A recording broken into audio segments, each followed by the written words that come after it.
Hello. Welcome. I love the space outside. Thank you. Come. Yeah. बसा.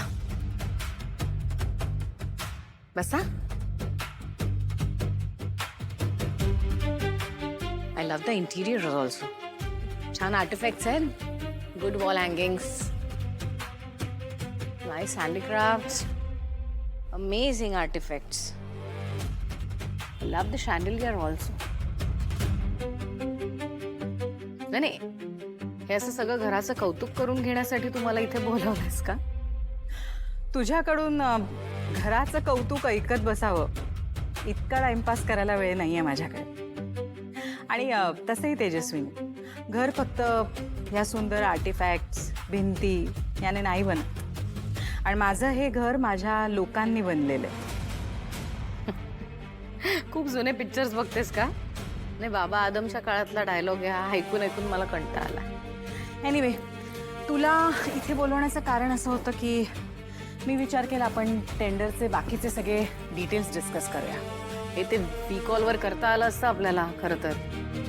त्यासाठी नेपियन्सी road to Bandra एवढ्या ट्रॅफिकमधून यावं लागलं मला.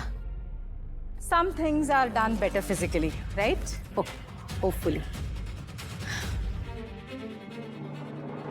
अरे खूप लिबरल आहेस तू. घरात काम करणाऱ्या लोकांना ड्रेस कोडची कंपल्शन नाही. ती माझी मोठी सून आहे. Oh I am so sorry darling. Hi. So pretty. बस ना. काय नाव तुझं? राधिका. काय करतेस? म्हणजे अगं म्हणजे तुमचा एवढा मोठा बिझनेस आहे, मामाच्या अनेक NGOs आहेत. Are you helping them? काय नाही. का? अच्छा अच्छा, होम मेकर आहेस. कुठली आहेस तू? माहेर कुठलं तुझं? साताऱ्याजवळ एक गाव आहे तिकडे. ओके. राधिका, मी आहेच. I wasn't expecting this from you. नाही म्हणजे कशी मुलगी आहे ही?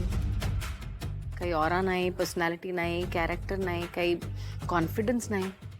कसं आहे, पहिल्या 5 मिनिटात आपण माणसाशी बोलतो ना, सगळं कॅरेक्टर कळतं. शी डझंट हॅव एनी कॅरेक्टर. या सगळ्या प्लॅनिंगमध्ये ती गावछाप आणि रेश दोघंही इन्व्हॉल्ड आहेत. आणि हे सगळं प्लॅनिंग ना त्या गावछापचं आहे. त्यात ती सक्सेसफुल झाली तर काय होणार आहे? पुन्हा त्या मॅड आजीला ना स्वतःकडे असं खेचून घ्यायचं. आणि आपल्याला ते होऊ द्यायचंय का? जिंकू द्यायचंय तिला? नाही ना. We need to win and she need to lose. त्यामुळे आपल्याला ना काहीतरी करावं लागेल. आणि या सगळ्यांना मला रेशचं लग्न त्या गावछापशी नाही होऊ द्यायचंय. माझ्याशी झालं पाहिजे त्याचं लग्न. राणी आजी प्लीज.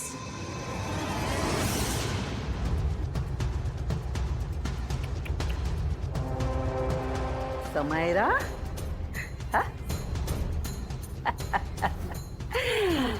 तू पण अगदी माझ्या नातीसारखी ग. अनु बेबी आणि समायरा.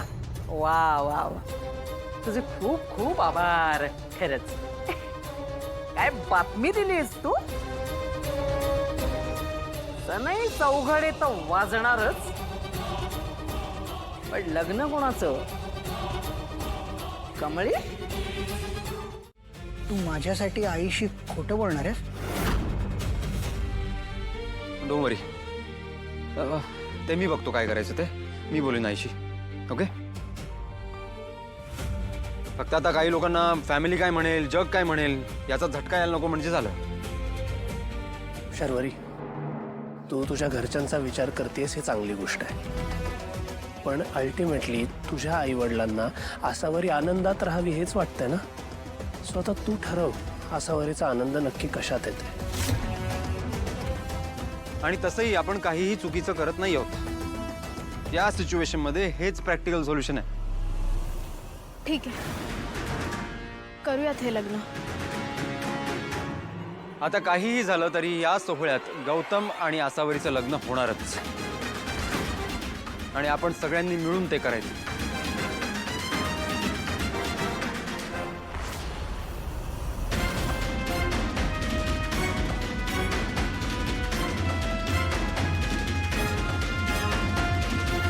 हे करून जर आसावरी ताई खुश राहणार असेल तर मग मी बी तयार आहे.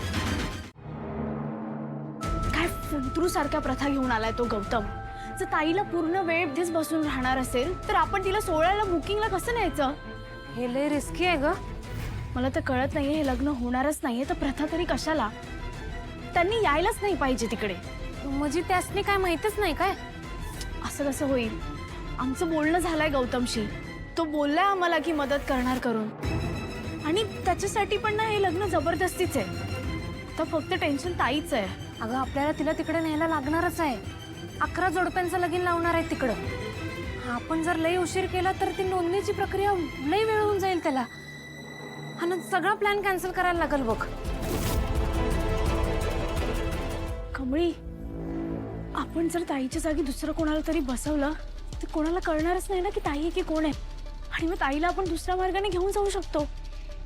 होय, खरं आपली मदत करणार तरी कोण? ए अनु. अनु?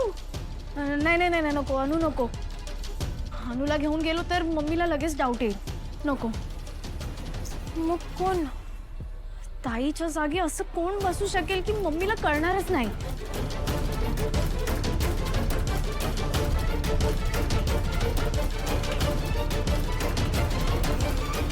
काय ग, तुम्ही दोघी माझ्याकडं असं का बघायलाय?